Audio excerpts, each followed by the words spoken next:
बिस्मिल्लाहिर्रहमानिर्रहीम। अस्सलामु अलैकुम स्टूडेंट्स, वेलकम बैक। आज के इस लेक्चर में हम बायोलॉजी HSSC पार्ट 2 के जो मोस्ट इम्पॉर्टेंट MCQs हैं F22 एग्ज़ाम्स के हवाले से वो डिस्कस करेंगे।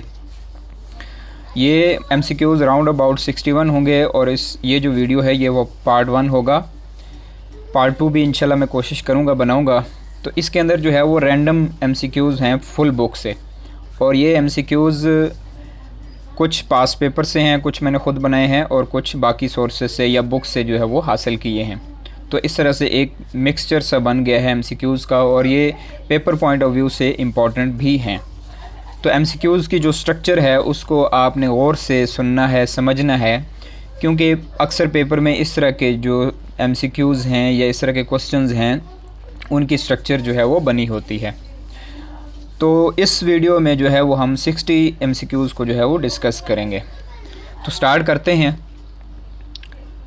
पहला MCQ है secondary sewage treatment is mainly एक मिनट मैं ये सिलेक्ट कर लूँ फिर चलते हैं। Okay, secondary sewage treatment is mainly biological process. मैं जो है वो डायरेक्ट आंसर आपको बताऊँगा, क्योंकि अगर सारे हम डिस्कस करेंगे तो इतना टाइम नहीं है, वीडियो बहुत ज़्यादा लंबी हो जाएगी। तो सेकेंडरी सीवेज ट्रीटमेंट जो है वो बायोलॉजिकल ट्रीटमेंट है जिसमें हम वाटर की जो है वो और ट्रीटमेंट करते हैं या गंदे माहौल की जो है वो ट्रीटमेंट करते हैं। सेकंड है more than 90% of male infertility is due to, इसका राइट आंसर है एजोस्पर्मिया। एजोस्पर्मिया का मतलब होता है absence of sperms, a without sperms. ठीक है, तो 90% जो मेल इनफर्टिलिटी है वो एजोस्पर्मिया से होती है, क्योंकि उसमें स्पर्म्स प्रेजेंट ही नहीं होते। नेक्स्ट है in which one of the following groups uric acid is not the chief nitrogenous waste materials. तो इसका राइट आंसर है मैमल्स। मैमल्स के अंदर जो है वो यूरिक एसिड जो है वो चीफ नाइट्रोजीनियस वेस्ट नहीं होता, बल्कि यूरिया होता है। तो बाकी जितने भी हैं उनके अंदर यूरिक एसिड होता है। नेक्स्ट है each muscle fibre with in the fascicle is covered by a layer of connective tissue called endomysium. तो इसकी मज़ीद डिटेल आप पढ़ सकते हैं बुक से। स्पोर्ट एंड मूवमेंट वाले चैप्टर में ये एक बॉक्स में दिया गया है, तो आप वहाँ पे जाके इसको डिटेल से देख लें। तो साइड बॉक्सेस से भी MCQs या क्वेश्चंस आ सकते हैं, ये भी इंपॉर्टेंट होते हैं क्योंकि ये भी सिलेबस का पार्ट होते हैं।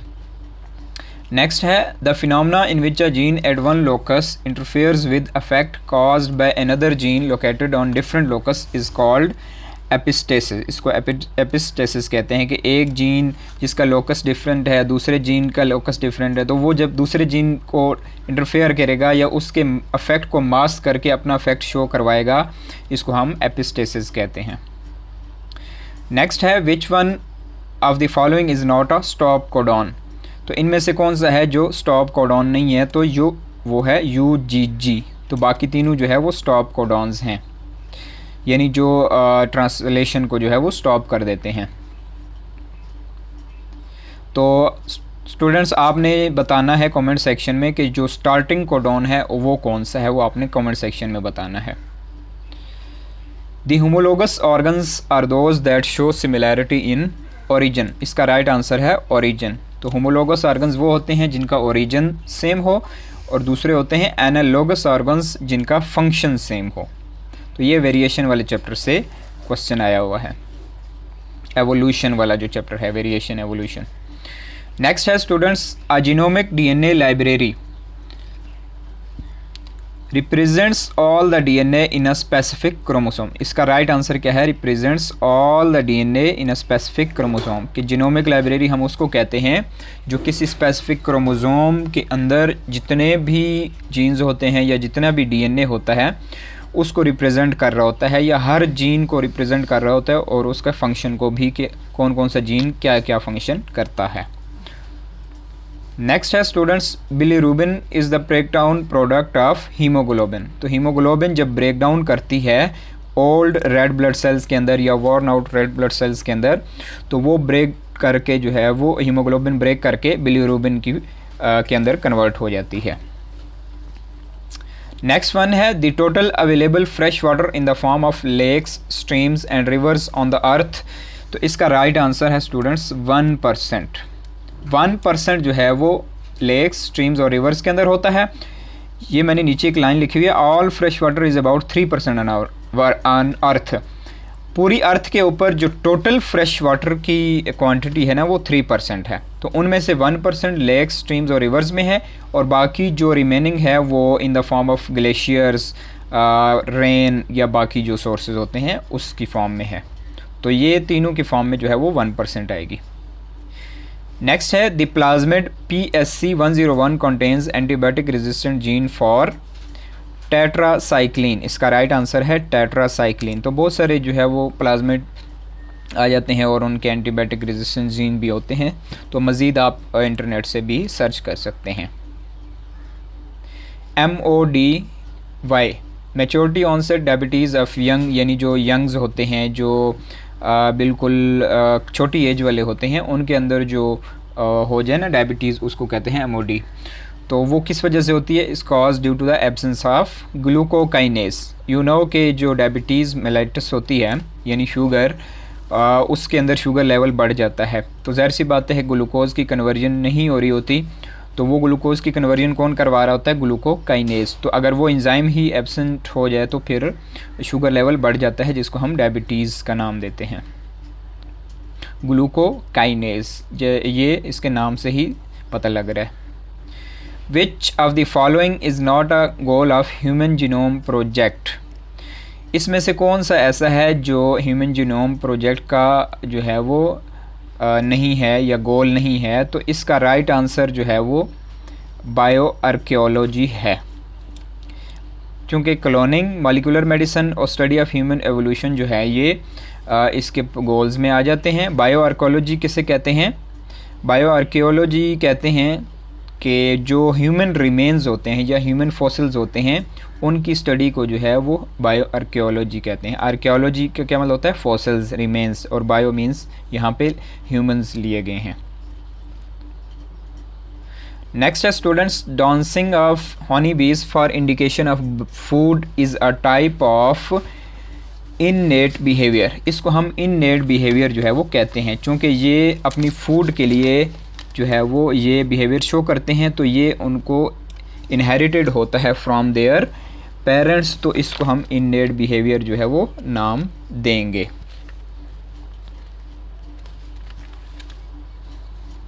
क्योंकि ये उनके जीन्स के अंदर पहले से ही जो है वो प्रेजेंट होता है।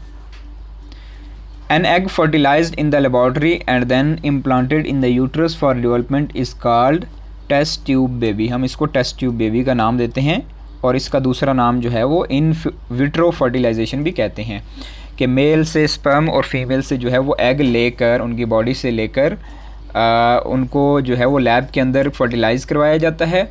वही सारी कंडीशंस प्रोवाइड की जाती हैं जो मदर्स की बॉडी के अंदर होती हैं, टेम्परेचर है या न्यूट्रिशन है, जो बाकी pH लेवल है, तो वो सारा भी लेबॉर्ट्री के अंदर उसको प्रोवाइड किया जाता है ताकि वो प्रॉपर मीडियम उसको मिले, तो वो जो है फर्टिलाइजेशन प्रॉपर तरीके से हो सके।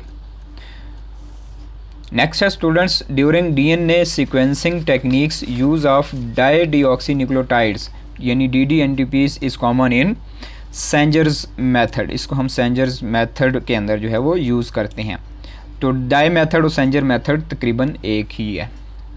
तो मोस्ट प्रोमिनेंट जो नाम यूज़ किया जाता है वो सेंजर्स मेथड है, तो इस वजह से हम इसको सेंजर जो है वो करेक्ट चूज़ करेंगे। नेक्स्ट है students, which one of the following observations does not match with Darwin's idea of natural selection. Unfortunately in चारों में से कोई भी इसका ऑप्शन नहीं है।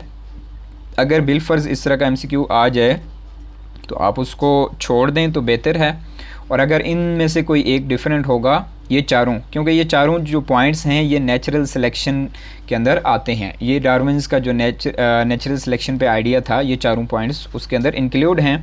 तो यहाँ पे तो कोई डिफरेंट ऑप्शन नहीं है, तो हम इसको जो है वो चूज़ नहीं करेंगे, तो नो जो है वो लिख देंगे। अगर इन चारों से कोई डिफरेंट होता तो हम उसे चूज़ कर लेते। नेक्स्ट है students, which of the following is a start codon. पहले हमने स्टॉप कोडॉन डिस्कस किया है, तो मैंने उससे उधर आपसे क्वेश्चन भी पूछा था कि मैंने कहा कमेंट सेक्शन में आपने बताना है कि स्टार्ट कोडान कौन सा है। तो ये अब आ भी गया है, तो इसका राइट आंसर होगा AUG। इसको हम जो है वो AUG अगस्त से जो है वो याद रखते हैं। तो अगस्त यानी स्टार्ट कोडान। चलें, अब आपको पता चल ही गया है स्टार्ट कोडान का, तो अब आपने ये बताना है कि स्टार्ट कोडान जो है वो कौन से अमीनो एसिड को जो है वो कोड करता है। ठीक है, आपने ये वाला कमेंट सेक्शन में लाजमी बताना है, क्योंकि इस MCQs जो लिस्ट है तो इसमें आई थिंक इस तरह का कोई क्वेश्चन नहीं आएगा। इसका तो मुझे नहीं पता था। अलबत्ता आपने ये बताना है कि AUG जो है वो कौन से अमीनो एसिड को जो है वो कोड करता है। नेक्स्ट है students, during denitrification which of the following reduces nitrates back to atmospheric nitrogen. कौन सा बैक्टीरिया है जो नाइट्रेट्स को एटमॉस्फेरिक नाइट्रोजन में जो है वो कन्वर्ट करता है, तो वो स्यूडोमोनास है। नेक्स्ट है students, active turning and movement of human foetus inside the mother starts by 16th week. इसका राइट आंसर है 16th वीक।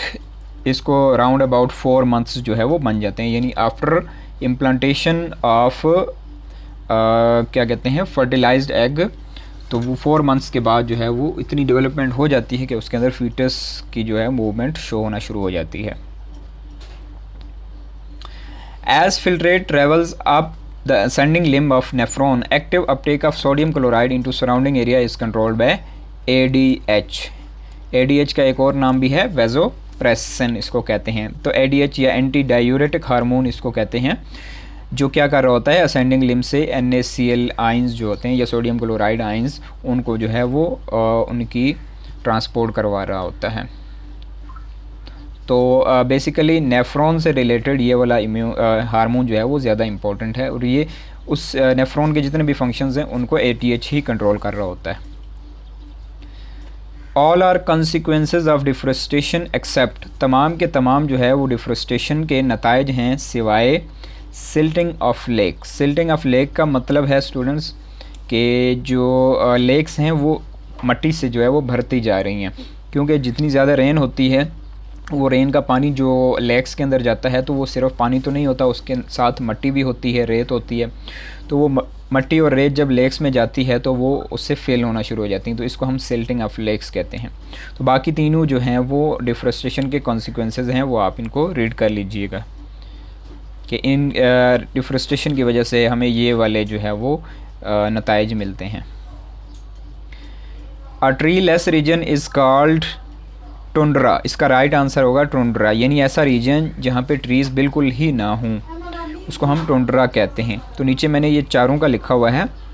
अल्पाइन कौन सा होता है, माउंटेनी एरियाज़ विद लॉन्ग ट्रीज़, ऐसी माउंटेन्स या ऐसी हिल्स जहाँ पे लॉन्ग ट्रीज़ हों, बहुत लंबे लंबे दरख्त प्रेजेंट हों, उसको हम अल्पाइन एरिया कहते हैं, अल्पाइन रीजन। टुंड्रा वही है जो ट्री लेस रीजन है। टाइगा या बोरियल जो है वो एक ही होता है, 2 नाम है।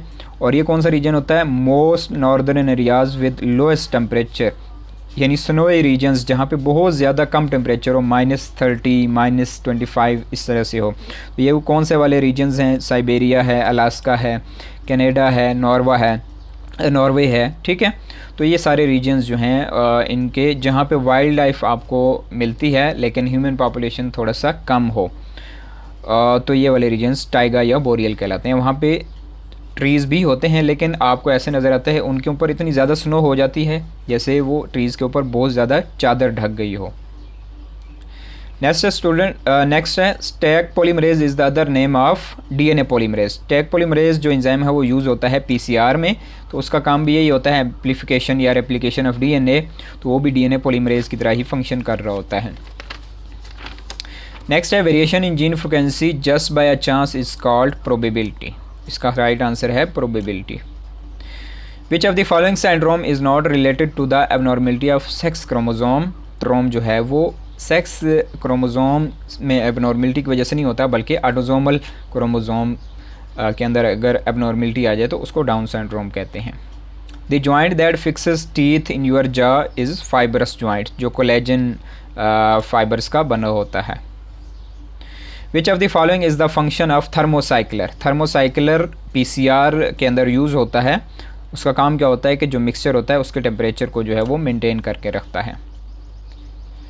Insulin promotes all of the following events except, insulin क्या चीज़ प्रोमोट करती है, इन तीनों में से जो है वो प्रोमोट करेगी, लेकिन एक है जिसको वो प्रोमोट नहीं करेगी। वो कौन सा है? वो उसको हम नाम देंगे ग्लूकोनियोजेनेसिस, क्योंकि इसको प्रोमोट कर रहा होता है ग्लूकागॉन, इसको प्रोमोट करने वाला ग्लूकागॉन होता है। The process of introducing new plants from their own growing place to new locality with different climate is termed as plant introduction, इसको हम plant introduction कहेंगे। इसी तरह अगर कोई स्पीशी नए एरिया के अंदर जो है वो इंट्रोड्यूस करवाई जाए तो उसको हम स्पीशिएशन का नाम देंगे, जहाँ पे यानी एक न्यू स्पीशी, चाहे वो प्लांट की है, एनिमल की है, एक एरिया से दूसरे एरिया में माइग्रेट करके लेके जाएं और वहाँ पे उसको जो है वो ग्रो करवाएं और उसको हैबिटेट दें, तो वो स्पीशिएशन कहलाती है। All of the following are excitatory neurotransmitters, तमाम के तमाम एक्साइटेटरी न्यूरोट्रांसमीटर हैं सिवाय उसके जो इनहिबिटरी होगा, तो इसका राइट आंसर एंडोर्फिन है। वैसे एंडोर्फिन जो है वो दोनों में रोल प्ले कर रहा होता है, एक्साइटेटरी भी और इनहिबिटरी भी, बट यहाँ पे चूँकि ये तीनों तो हैं नहीं, तो ये इनहिबिटरी भी कर रहा होता है, तो इसलिए इसको हम राइट ऑप्शन जो है वो चूज़ करेंगे। नेक्स्ट है the blastocyst is a fluid filled hollow sphere composed of single layer of large flattened cells called dash and a small cluster of 20 to 30 rounded cells side it, तो इसका right answer है trophoblast cells. Which of the following causes the RNA polymerase to stop the synthesis of RNA? GC pin, RNA की synthesis को जो है वो stop करने वाला कौन सा होता है? GC हेयर पिन जो है वो उसकी फॉर्मेशन होना शुरू हो जाती है और फिर जो है वो U चेन जो है वो उसको फॉलो करती है, तो वहाँ पे RNA की सिंथेसिस स्टॉप हो जाती है। Vasa recta are thin walled capillaries emerging from the efferent arterioles, vasa recta जो है वो लूप ऑफ हैनल के इर्द गिर्द जो ब्लड वेसल्स होती हैं उनको कहते हैं, और ये कहाँ से एमर्ज हो रही होती हैं? इफरेंट आर्टेरियोस, जो आर्टेरियोस जो है ग्लोमेरुलस से आ रही होती हैं। नेक्स्ट है विच of the following is the bone of human four limbs? Four limbs यानी बाजू के अंदर जो बोन होती है उसको हम रेडियस कहते हैं। नेक्स्ट है the hormone that forces the corpus luteum is in the ovary to continue to secrete progesterone, तो वो हम HCG इसको नाम देते हैं, simply abbreviation human chorionic gonadotropin. During pregnancy जो है वो उसको ये वाला हार्मोन उसको फोर्स कर रहा होता है ताकि वो जो है वो प्रोजेस्टेरोन को क्या करते हैं, सीक्रेट रखे या उसकी प्रोडक्शन जो है वो जारी रखे ताकि प्रेगनेंसी जो है वो मेंटेन हो सके। लो ADH in blood is connected with dilute urine, अगर ADH का लेवल लो हो जाए तो चूँकि फिर वाटर की एब्जॉर्प्शन नहीं होगी तो वहाँ पे यूरिन जो है वो डाइल्यूट प्रोड्यूस होगा।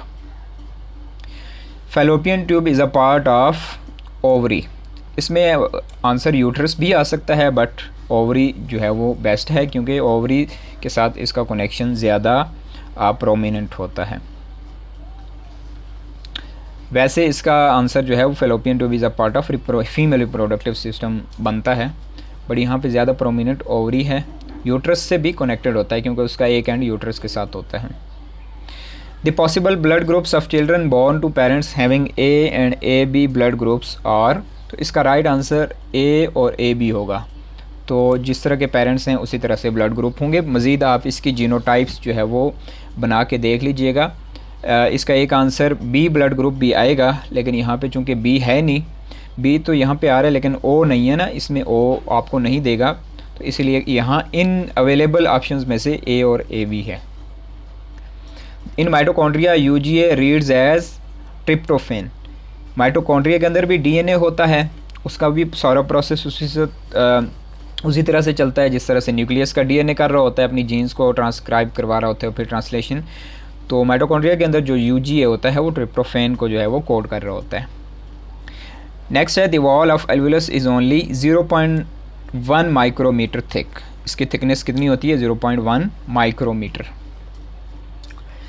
The part of brain that controls feelings and emotions of love, hate, anger and fear. तो इसका राइट आंसर है एमिगडेल। एमिगडेला भी कहते हैं, एमिगडेल भी कहते हैं। तो ये इस तरह से हम इसको ए लगा देते हैं, एमिगडेला।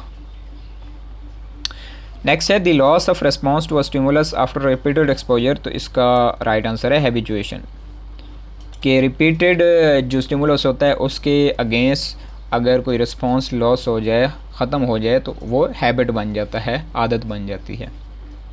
The synthesis of gene from messenger RNA is carried out by reverse transcriptase. इसका राइट आंसर क्या है? रिवर्स ट्रांसक्रिप्टेज के मैसेंजर आरएनए से दोबारा जीन का बनाना, दोबारा डीएनए का बनाना जो है वो रिवर्स प्रोसेस होगा, इसलिए हम रिवर्स ट्रांसक्रिप्टेज इसका आंसर जो है वो चूज़ करेंगे। In which of the following process of DNA analysis a sheet of nitrocellulose membrane is placed on the top of gel. तो ये डिफरेंट ऑफ जो प्रोसेसेस हैं RFLPs के, उनमें से जो लास्ट पार्ट है ब्लॉटिंग का, तो ये उसके अंदर जो है वो यूज़ होती है। नेक्स्ट है the muscular disease in which the excitability of neurons increases and results in the loss of sensation due to low calcium level in the blood is called tetany। Right answer क्या है इसका? tetany है। Next है students, what is the principal source of energy. ये तो आप भी जानते हैं, ये साइंस का एक जनरल क्वेश्चन है। प्रिंसिपल सोर्स कौन सा है? सोलर एनर्जी है, जो हर एक चीज़ को जो है वो एनर्जी प्रोवाइड करता है। हर किस्म की एनर्जी जो है वो सोलर से हासिल की जा सकती है। Which of the following factors does not contribute to change in allele frequency? कौन से ऐसे फैक्टर्स हैं जो अलील की फ्रीक्वेंसी को जो है वो चेंज नहीं करते? तो इसका राइट आंसर क्या होगा स्टूडेंट्स? इसका राइट आंसर होगा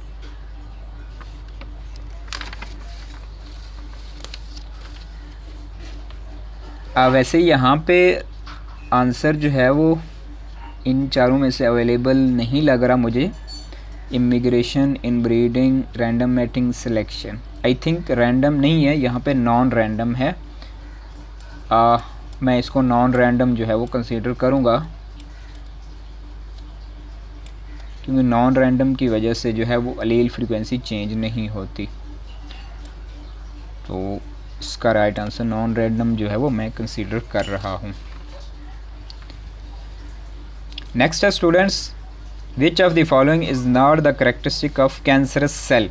कौन सा करेक्टरिस्टिक है जो कैंसर सेल से बिलोंग नहीं करता? इसका राइट ऑप्शन है लो न्यूक्लियस टू साइटोप्लाज्म रेशियो, क्योंकि कैंसरस सेल के अंदर जो है वो उसका न्यूक्लियस लार्ज होता है और उसका साइटोप्लाज्म जो है वो लो रेशियो में होता है। तो ये करेक्टरिस्टिक इसका नहीं है। बाकी तीनों जो है वो कैंसर सेल से बिलोंग करते हैं। नेक्स्ट है students, the cavity formed between somatic and splanchnic mesoderm in the development of chick embryo.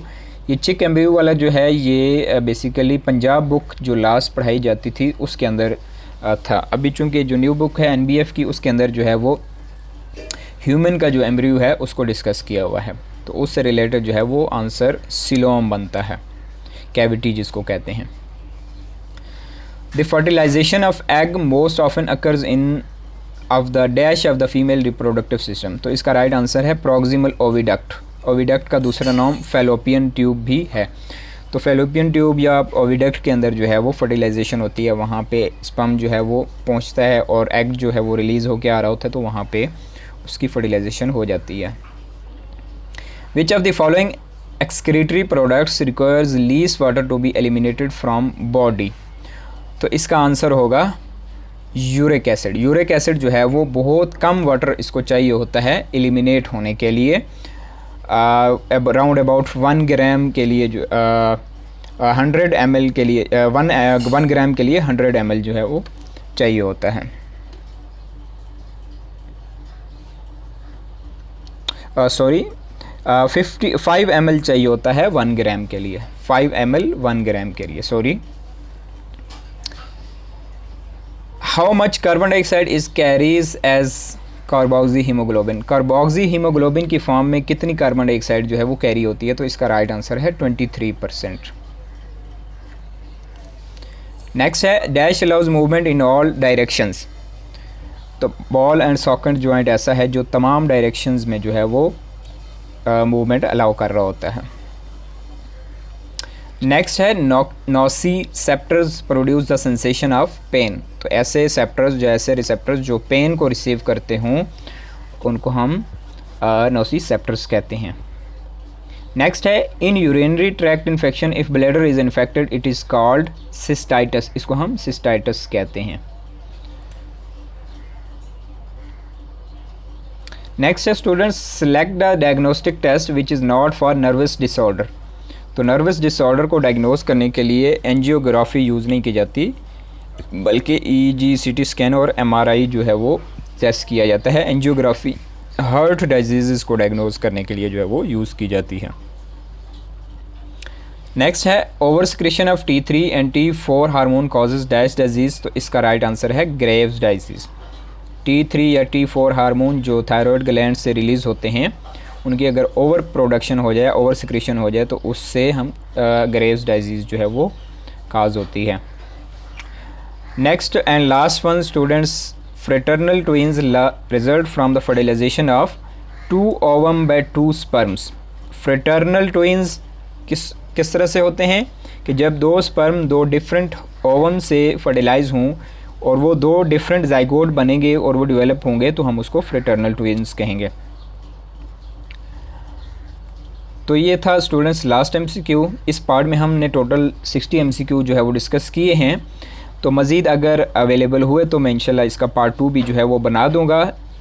तो होपफुली आपको क्लियर हो गया होगा, और अगर आपको कोई क्वेश्चन हुआ तो आप कमेंट सेक्शन में पूछ सकते हैं। कोई सजेशन देनी हो तब भी आप कमेंट सेक्शन में दे सकते हैं। कोई क्वेश्चन हो MCQ से रिलेटेड, कोई शॉर्ट क्वेश्चन, कोई कंसेप्चुअल, तो मोस्ट वेलकम। आप सजेशन भी दे सकते हैं, क्वेश्चन भी पूछ सकते हैं। और थैंक यू, आपका बहुत शुक्रिया, आपने जो है वो टाइम दिया। नेक्स्ट मिलते हैं नेक्स्ट पार्ट में। अल्लाह हाफिज़।